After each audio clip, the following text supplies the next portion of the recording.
People think paramedics are built different, that we're numb to pain, used to chaos, immune to fear. Maybe that's true, to a degree. But there's one thing I've never gotten used to: coming home to silence. When my son Liam was 5, his mother packed a suitcase and said she needed to find herself.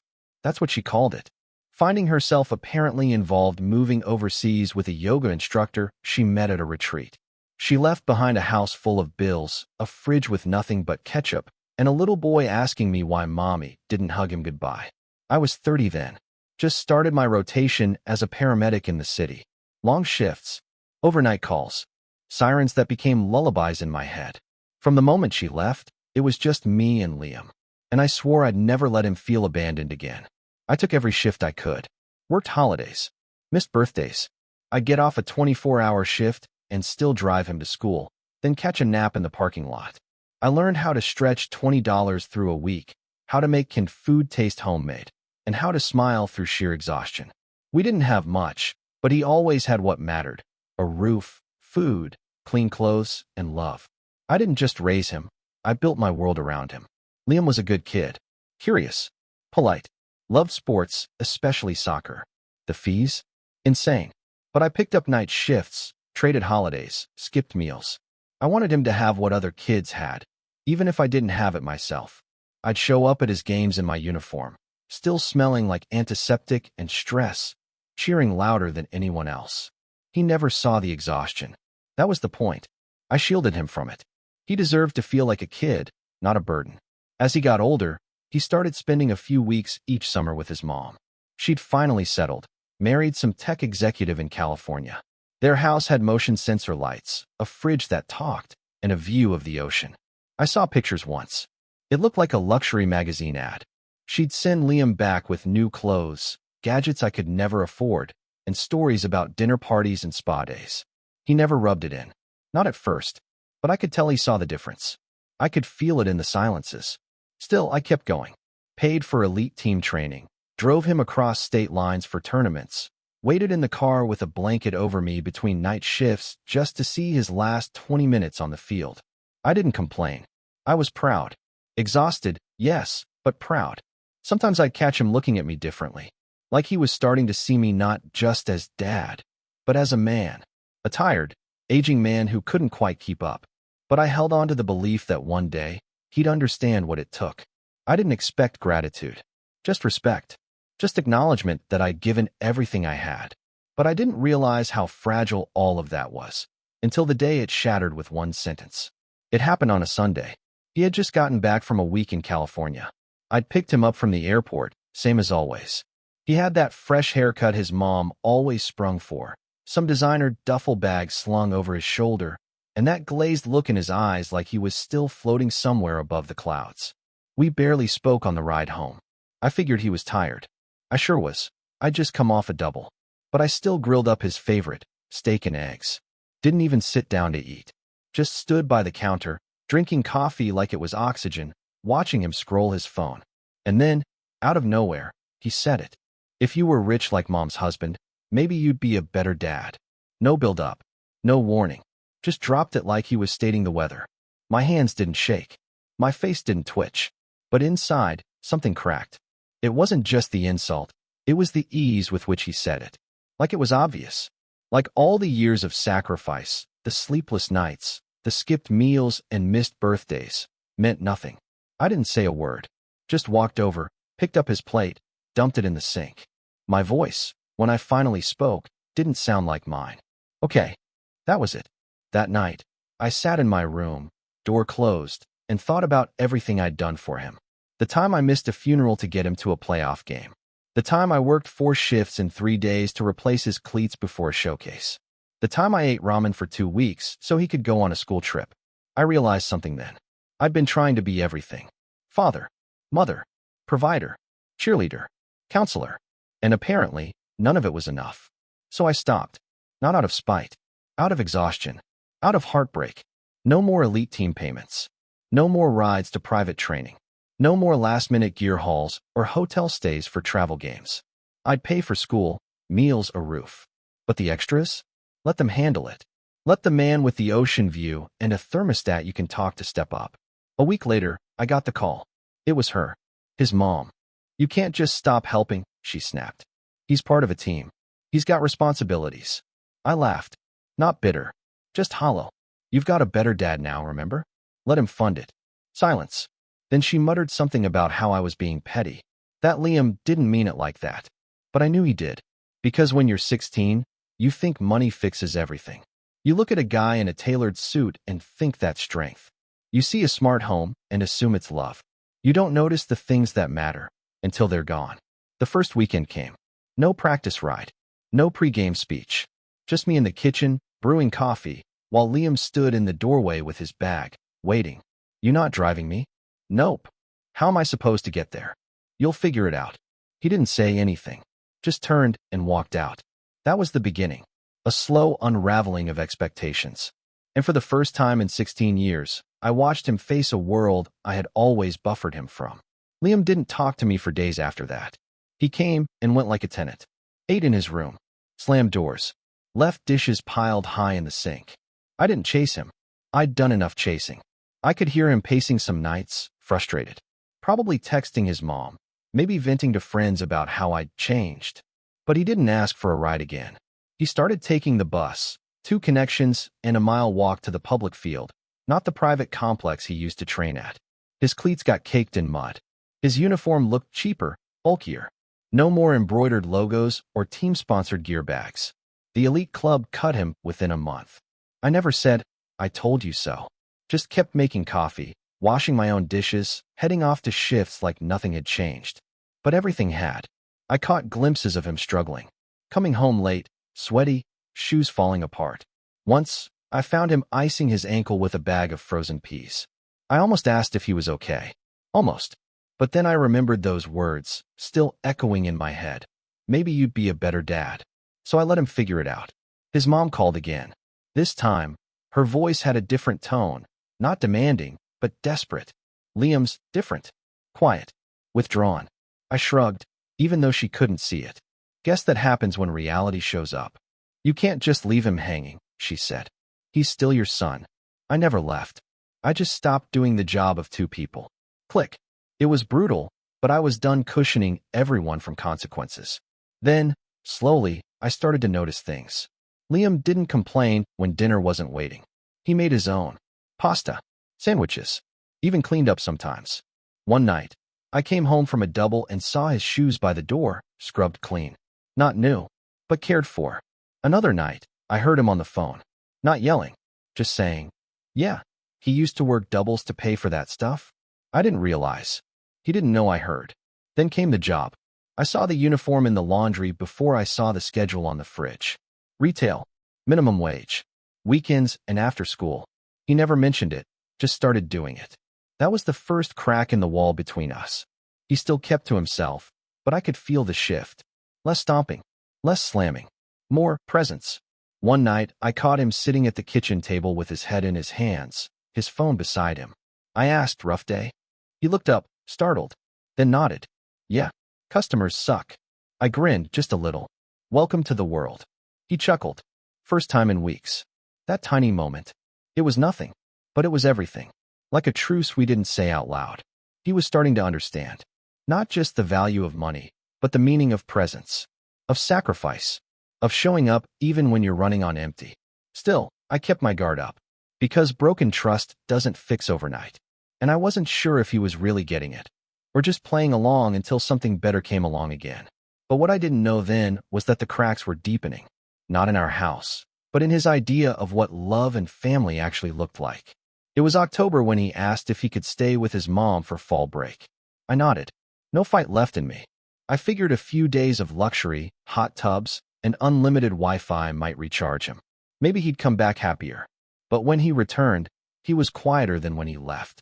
I didn't ask questions. Just made my coffee and left for my shift. It wasn't until the following weekend that he started to talk, fragments at first. She wasn't even home, he muttered one night while rinsing dishes. Said she had a thing in Tahoe. I nodded. Didn't press. Later, he added, her husband's weird. He doesn't say much unless it's about money or stocks. And he was gone by sunrise every day. Golf or work. I couldn't tell the difference. I kept folding laundry. Another night, While I was watching the game on mute, he sat down next to me. No phone, no earbuds. Just sat. She left a list of rules on the fridge. Housekeeper's schedule. What time the smart lights shut off. Which cabinet snacks were in. I gave a half smile. High-tech parenting. He didn't laugh. She bought me new shoes. Said they were limited edition. But she didn't come to my scrimmage. Said traffic would ruin her weekend. I felt that. Deep in my chest. He glanced at me, then down at his hands. You ever miss stuff because you just couldn't? I nodded. Yeah, a lot. But you showed up when you could. Always. That was the first real crack in his armor. He didn't say anything else, but I could see it, the doubt forming. The illusion of luxury starting to crumble under its own emptiness. A fancy house, stocked fridge, and hands-off parenting might impress a kid at first, but eventually they notice who's clapping in the stands. Or who isn't. He started asking me things. What time I got up. What calls were like. If I ever got scared on the job. I told him the truth. That some nights, I come home with blood on my boots and screams in my ears. That I've watched people take their last breath in the back of my rig. That I don't always sleep right. That sometimes I drive past his school and feel guilty for missing a parent-teacher night 6 years ago. He listened. For once, really listened. One night, he asked if I remembered his 8th grade tournament. The one where he scored the winning goal in overtime. Of course I do, I said. I was behind the fence. Got there in the second half. He blinked. You were there? I thought. Mom said you had to work. I did. But I traded with someone. Barely made it. Didn't want to distract you, so I stood way in the back. He was quiet for a long time. Then he said, I thought you didn't care. That hit harder than the better dad line ever did. Because I realized something then. He wasn't cruel. He was blind. He'd been a kid raised in the glow of tech, success, and surface-level praise. He'd only recently begun to see what love really looked like. Sacrifice that asked for nothing back. After that, the silence between us didn't feel like a wall anymore. It felt like space being cleared. For something better. We still weren't whole. But something was mending. One truth, one awkward conversation, one subtle nod at a time. Fall turned to winter, and with it came the routine. I'd leave for my shift before sunrise. Liam would head out on his own, backpack heavier with work clothes than school books now. He'd change teams, no more fancy jerseys, no more private fields. Just public school soccer, rough grass, battered goalposts, and a coach who doubled as the math teacher. He stopped asking for rides. Started checking the bus schedule himself, packing his lunch the night before. Sometimes, if I was off, I'd catch a glimpse of him jogging to the stop in the freezing dark, steam rising off his breath. I felt pride and pain in equal measure. Watching your kid struggle is a unique kind of torture. But he never complained. He worked weekends at a grocery store, bagging items for neighbors who'd watched him grow up. He'd come home tired, sometimes cranky, but a little lighter. The kid who once whined about wearing last year's cleats was patching them up with duct tape, saving every paycheck for new ones. One night, I found him at the kitchen table, staring at a spreadsheet on his laptop, lips moving as he did math under his breath. You doing homework? I asked, already knowing the answer. He shook his head, trying to figure out if I can afford the winter training camp. He glanced up, meeting my eyes. Don't worry, I'm not asking. That stung more than it should have. But I let it pass. He cooked more, too, real food, not just ramen. Sometimes he'd leave me a plate in the microwave if I got home late, a sticky note with my name on it. The first time, I almost cried. A few weeks later, I saw him at the bus stop after my shift ended early. He looked surprised to see me. Want a ride? I asked. He hesitated, then nodded. The drive was silent, but not cold. When we pulled into the driveway, he said, Thanks. Not much, but enough. Little by little, the distance between us shrank. He started telling me about his games again, good plays, bad calls, a goal he almost made. He talked about customers at work, a friend who'd helped him cover a shift, the teacher who cut him some slack because he looked dead on his feet. It was awkward sometimes, but honest. One Saturday, I came home to find him scrubbing his old cleats with a toothbrush. He looked up, sheepish. Sorry, I got mud on the floor. I laughed. You've tracked worse in. He smiled, small but genuine.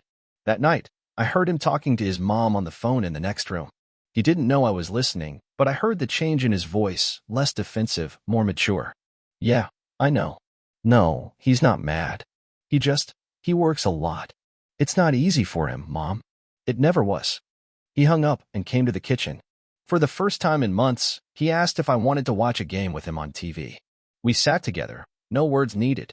Just two men sharing space, learning each other all over again. It wasn't perfect. There was still distance. Still old hurt, still questions unasked. But I saw the respect growing in his eyes. Maybe, finally, he was starting to see me, not as a failed provider, but as the man who showed up. February was always the worst month for calls, black ice, tired drivers, people desperate for spring. I pulled a 60-hour week, sleeping in my car between shifts, phone always on vibrate. One night, just past midnight, I got a call from a number I didn't recognize. I almost ignored it, but instinct kicked in. It was Liam's boss from the grocery store.